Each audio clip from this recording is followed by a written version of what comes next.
जब भी होती है ना मुझे बहुत ज़्यादा क्रेविंग कुछ खाने की, तो सबसे पहले तो मैं एक काम करती हूँ, मैं कुछ ऐसा निकालती हूँ जो मेरी चॉइस का हो। और इस वक्त मुझे लग रही है बहुत ही ज़ोरों से भूख, तो चलिए सबसे पहले चेक करती हूँ फ्रिज को। मुझे तो मिला ये मिल गई ये चपाती, और मुझे कुछ भी नहीं समझ में आ रहा क्योंकि बहुत ज़ोरों से भूख लग रही है।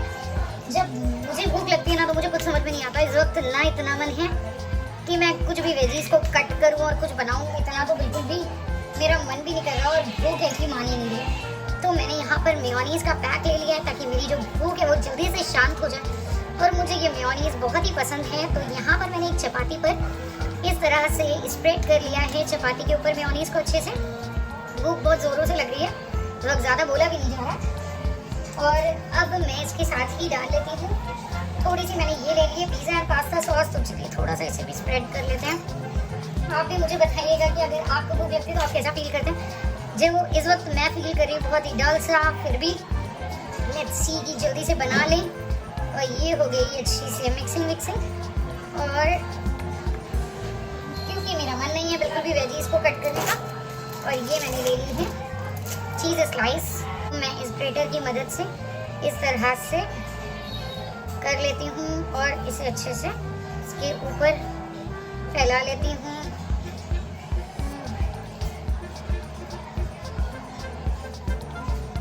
क्योंकि मुझे चीज़ ज़्यादा पसंद है और चीज़ी सारे फ्लेवर्स बहुत ही पसंद है, तो इसीलिए मैंने ले ली है एक और चीज़। और अब इस चीज़ को भी इस तरह से मैं ग्रेटर की मदद से ग्रेट कर लेती हूँ। इसके सारे एजेस की तरफ भी आपको इस तरह से डाल लेना है। तो ये तो हो गया मेरा भूख का इलाज, और जो बची हुई चीज़ है ना उसे आपको वेस्ट बिल्कुल भी नहीं करना। इस तरह से आप डाल सकते हैं चपाती के ऊपर।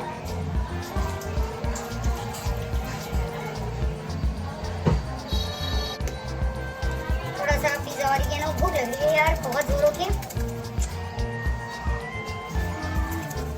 तो ये गया पिज़्ज़ा ऑरिगेनो, बिना वेजीज के भी आप इसे एंजॉय कर सकते हैं। और अपनी चाहे मिडनाइट क्रेविंग हो या फिर डे टाइम क्रेविंग हो, आप इस रेसिपी ज़रूर ट्राई कर सकते हैं। चाहे हॉस्टल में हो तो ये हो गया है मेरा चपाती का पिज़्ज़ा तैयार, वो भी बिना वेजीज के।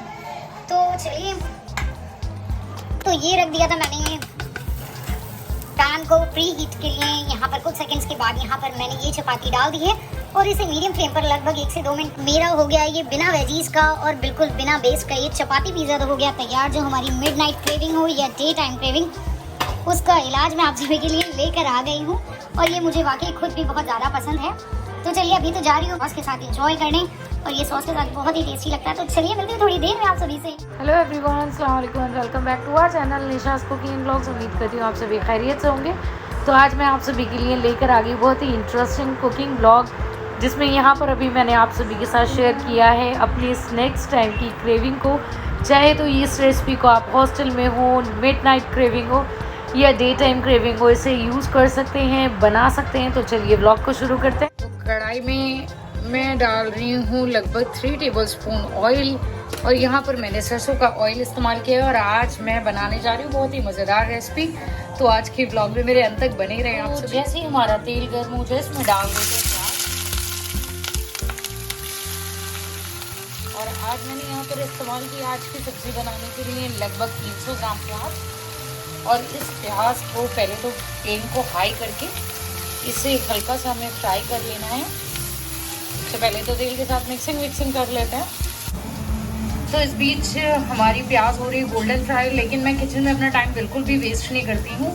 जिस बीच मुझे लगता है कुकिंग हो रही है तो उस बीच मैं किचन के दूसरे कामों को निपटा लें। यहाँ पर वहाँ पर मेरी हो रही है प्याज फ्राई, और मैंने सोचा इस बीच मैं फ्री खड़ी हूँ तो थोड़े से बर्तन भी हो गए, जैसे कि आप देख सकते हैं कि इस वक्त थोड़े से ज़्यादा हो गए, तो मैंने सोचा उन्हें भी क्लीन कर लेती हूँ और मेरे बाकी भी काम सारे टाइम पे हो जाएंगे।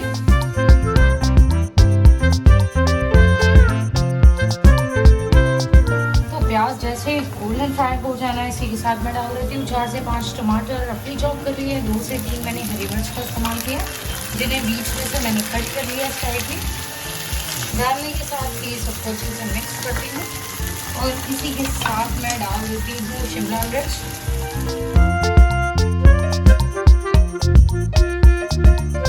और यहाँ पर मेरे पास रखी थी पहले से थोड़ी सी कटी हुई शिमला मिर्च, तो मैंने उसका भी इस्तेमाल कर लिया। और फ्लेम को मीडियम करते हुए इन सबको मिक्स कर लेती हूँ मैं। और इसी के साथ ही मैं डाल देती हूँ लगभग 1 टीस्पून लहसुन अदरक का पेस्ट। तो सब्जियों को 1 मिनट के बाद पकाने के बाद यहाँ पर मैंने डाल दिया लगभग 1 कप पानी। और अब जो पानी मैंने डाला इसमें मेरी जो सारी वेजीज हैं अच्छे से कुक हो जाएंगी। अब मैं इसके साथ ही डाल देती हूँ नमक। नमक आप सभी को अपने टेस्ट के हिसाब से एडजस्ट कर लेना है। और अब नमक के साथ ही मैं डाल देती हूँ हल्दी पाउडर। और हल्दी मैं यहाँ पर डाल रही हूँ लगभग 1/4 टीस्पून हल्दी पाउडर के। और इसी के साथ अब जा रही है लाल मिर्च पाउडर। और लाल मिर्च मैंने यहाँ पर इस्तेमाल करी है लगभग 1/2 टीस्पून। और मैंने केवल लाल मिर्च का इस्तेमाल नहीं किया है क्योंकि मैं हरी मिर्च भी डाल चुकी हूँ। और यहाँ पर डाल देती हूँ केवल 1/4 टीस्पून। यहाँ पर डाल दिया है कश्मीरी लाल मिर्च पाउडर, यहाँ सिर्फ अच्छे कलर के लिए इस्तेमाल किया। और इसके साथ ही मैं डाल देती हूँ 1/2 टीस्पून धनिया पाउडर, केवल 1/2 टीस्पून इस्तेमाल किया। और इसी के साथ मैं डाल देती हूँ अपना घर का बनाया हुआ गरम मसाला। ये मेरा घर का बना हुआ ही मसाला है, आप चाहे तो मार्केट का भी इस्तेमाल कर सकते हैं। और इन सारे मसालों को सब्ज़ी के साथ मिक्स करते हुए अब मैं इसे कवर कर देती हूँ। और लगभग 10 से 15 मिनट तक पकाना है, जब तक कि जो सब्जियाँ हैं वो सॉफ्ट और टेंडराइज ना हो जाए। तो चलिए ढककर मैं पका लेती हूँ 10 से 15 मिनट तक। तो आप देख सकते हैं कि जो सब्जियां हैं वो टेंडराइज हो गई हैं। और मैंने यहाँ पर फ्लेम को हाई कर दिया है क्योंकि मीडियम फ्लेम पर पक रही थी सब्जियां। अब इसी के साथ मैं यहाँ पर डाल देती हूँ पनीर। पनीर मैंने इन्हें टुकड़ों में कट करके रख लिया है। और इसी के साथ मैं यहाँ पर डाल रही हूँ, मैंने घर पे ही मैं मतलब रेगुलर जो दूध आता है उसकी क्रीम को निकाल लेती हूँ, मलाई को।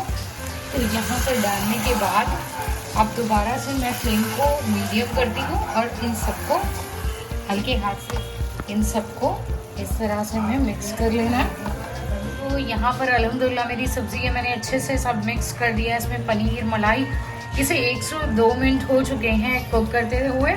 तो चलिए फ्लेम को करती हूँ टर्न ऑफ। और इसी के साथ से हमारी सब्ज़ी हो गई है रेडी। और इसे मैं अभी 1 से 2 मिनट तक कवर करके रख देती हूँ। आप सब देख सकते हैं कि जो बर्तन थे वो मैंने क्लीन कर दिए हैं। अब बाकी रह गया उन्हें अरेंज करना जगह पे। और खाने के साथ ही मैंने अपनी किचन को डन कर लिया, बस इसकी जो स्लैब रह गई है वो क्लीनिंग के लिए रह गया। तो चलिए जल्दी से इसे भी फाइनल करती हूँ। और उसके अल्हम्दुलिल्लाह आप देख सकते हैं सब्ज़ी बिल्कुल तैयार हो चुकी है और बहुत ही ज़बरदस्त लग रही है। सारे कामों को निपटा लिया है अल्हम्दुलिल्लाह। तो किचन भी बिल्कुल डन हो चुकी है। तो अब फ़िलहाल मैं जा रही हूँ अपने बाकी कामों को निपटाने। तो अगर आप सभी को मेरी आज की ये वीडियोज़, ये रेसिपीज़ वर्थ वॉचिंग लगी है तो प्लीज़ मेरे चैनल को सब्सक्राइब करें, वीडियोज़ को लाइक करें, शेयर करें and don't forget to hit bell button. तो चलिए आप सभी से मिलती हूँ बहुत ही जल्द इंशाल्लाह ऐसे ही मज़ेदार ब्लॉग के साथ, नई रेसिपीज़ के साथ। अलविदा दोस्तों, अल्लाह हाफ़िज़।